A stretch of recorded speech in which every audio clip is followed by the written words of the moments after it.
Hello guys! Ngayong araw nga po pala gagawa ako ng atsara. Atsara, ano ba sa English ng atsara? Pickled papaya. Basta yun, atsara. Ito nga po pala yung mga gagamitin ko. Tatlong papaya. Yung green po yan Galing pa tong Bicol. Tatlong gagamitin ko. Medium size ba to? Pero yung isa maliit Kasi mahilig kami sa mga prito-prito. Minsan, masarap tong atsara na to kapag terno sa mga prito. Asukal, gagamit tayong asukal. Tapos, ito yung sukang gagamitin ko, yung cane vinegar. Yung pula. Pero hindi naman yung kulay pula, basta suka. Ayan, suka. Sabi mo, bro, magpapakita ng brand. Sa yung suka, asukal. Pero konti lang naman Paminta. Yung powdered na paminta. Iodized salt. Dito ko nilagay, di ba? Carrots. Siling green, siling pahaba, siling pangsigang. Isa lang yan. At etong kalamansi. Tataka kayo, may kalamansi na, may suka pa. Etong recipe na to natutunan ko to sa mama ko. Ganito rin siya gumawa ng atsara. Gagamit rin tayo ng luya, bawang, sibuyas. Una kong gagawin, babalatan ko to, hiwain. Pag nabalatan ko yan dito, kakaskasin ko dito.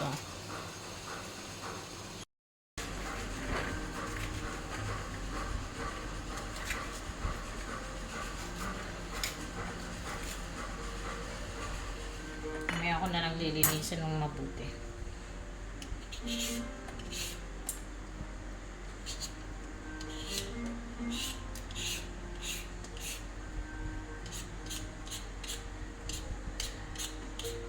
Natanggal ko talaga yung green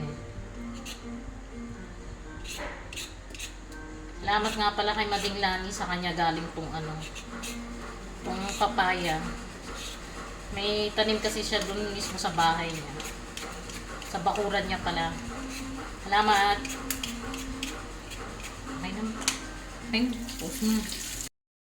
Ito na nga guys, nabalatan ko na yung mga papaya. Ayan siya. Binabad ko muna sa tubig. Pati yung carrots, nabalatan ko na rin. Yung pasas nga pala, hindi ko nasama kanina sa sa pag-video ko. Pero nabili ko na yung kanina. Tapos, ito yung sili. Kung kanina nakita ninyo, green lang yung sili na pangsigan. Ginawa ko, nilagyan ko ng siling labuyo. Tinanggal ko lang yung mga buto niya. Para mas makulay. Mas maganda tignan. Tapos, ito na nga, yung sibuyas at saka bawang. Luya. Yung luya, raraiding ko yan. Ano tawag doon? Kakaskas ko yan. Katulad ng pagkaskas. Katulad sa papaya. Yung gagawin ko sa papaya, kakaskasin ko yan. Etong bawang sibuyas, ilalagay ko yan sa food processor. Manual lang po ito. Manual lang yan. Para mas pinong-pino yan. Na ano ko na rin yung kalamansi. Nagamit ako ng food processor para sa sibuyas at saka bawang. Para mas pino siya. Malinis naman kamay ko Ayan, pinagsama ko na nga. Kaya na nailagay ko na lahat yung bawang at sibuyas. Ayan na nilagay ko na yung bawang sibuyas. Kaya manual. Ayan.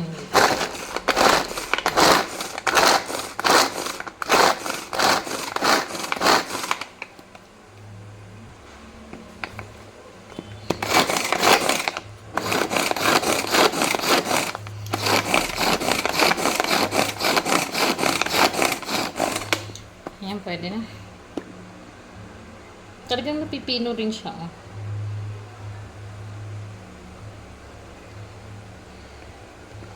Isi-set aside ko muna to. Tsaka tong Sili. Ngayon naman itong luya. Kakaskasin ko dito.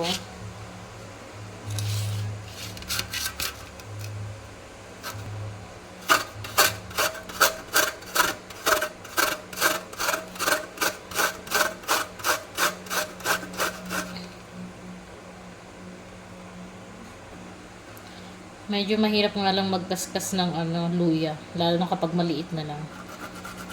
Matalim pa naman yung kaskasan. Kaya ingat-ingat kayo kapag gagawin nyo rin to.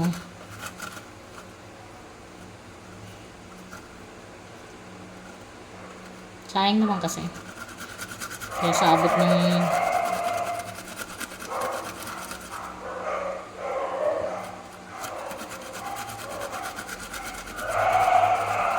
diba, ayan na natira. Kaya pwede na yan. Ngayon, itong papaya naman yung kakaskasin ko. Medyo marami-rami rin siya. Ito yung gagamitin ko, yung medyo malaki yung butas. Papasabak ang braso ko dito.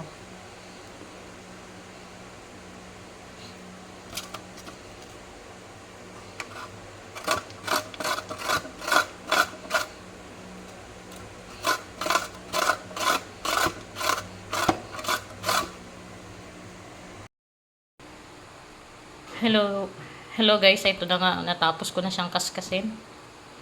48 years bago matapos, sumakit nga yung braso ko. Ganito siya karami. Isang kalderong maliit. Nilagyan ko nga pala to ng ng asin. Kasi pipigain ko pa yan para lumabas yung katas niya. At huhugasan ko ng isang beses. Isang beses lang kasi malinis naman na yan. Ito yung carrots. Nilagyan ko siya ng design. Pa-flowers. At yung iba, kinaskas ko rin. Diba? Ayan na yung bawang sibuyas, luya.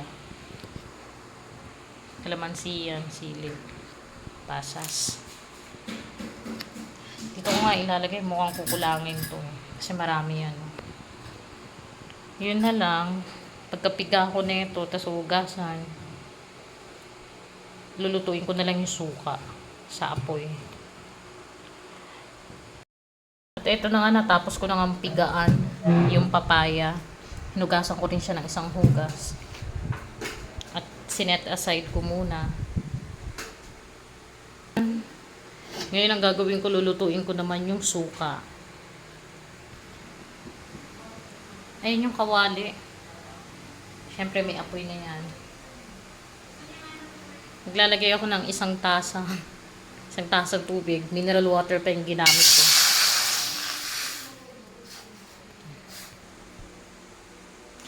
At maglalagay rin ako ng 2 tasang suka. Sukang pula. Pause mo muna. Dahil sa medyo marami yung papaya, 2 tasa. Hindi naman ito gaanong maasim. Maasim yung puting suka. Ayan, tamang-tama lang yan. Pause. Titikman nyo pa naman yan mamaya Kapag natikman ninyo, at kung sa tingin nyo kulang sa asin, pwede naman kayo magdagdag ng suka. Suka pa. Kapag kumulo na ito, maglalagay na tayo ng asin, paminta, asukal. Hintayin muna natin kumulo. Naglalagay na rin ako ng asin, iodized salt. Tansyahin nyo na lang. Pero dahil sa marami ngayong papaya, medyo dinamihan ko ng asin. Paminta. Sana naman may tagahawak ako ng video. O kaya may tagataktak ng paminta. Tingnan mo, umaalog din yung video. Yan, ganyan. Nakadepende sa inyo kung ganong karaming pamintang gusto nyo ilagay. Ayan, pwede na ba yan? Pwede na yun mo. Baka masobra ko na. Kulang pala. Oo, siya. Gusto niya maraming paminta. O, sige. Okay na? Okay na yan. Sabi, Lalagyan rin natin ng 2 tablespoon ng asukal. Mas magandang gamitin nyo yung wash. one sugar. Kahit ano na yan. Isa pa. Tapos kapag kulang naman, tansyahin nyo na lang yung ano. Yung iba kasi gusto maasim kaysa sa matamis. Yung iba naman gusto manamis-namis.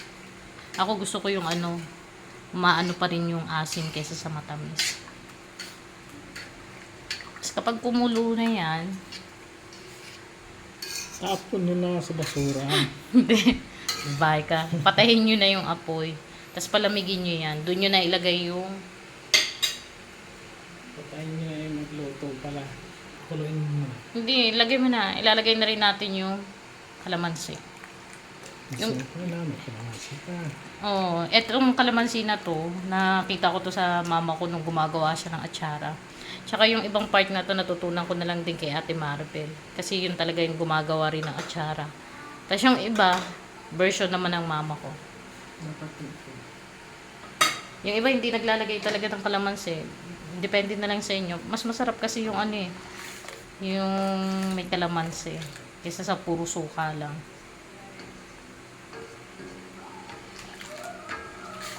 Alam niyo ba kung bakit niluluto yung suka na ilalagay sa atsara? Para mas lalong tumagal yung buhay ng atsara ninyo. Kahit abuti pa yan ng ilang buwan. Siguro mga 3 months. Okay pa rin. Basta wag lang dudut-dutin na isusubo sa bibig tapos ibabalik na naman doon sa atsara. Talaga masisira kaagad yung atsara nyo. Gagamit kayo lagi ng ano, serve. serving spoon. Hindi. Yung assistant ko. Assistant kong pogi.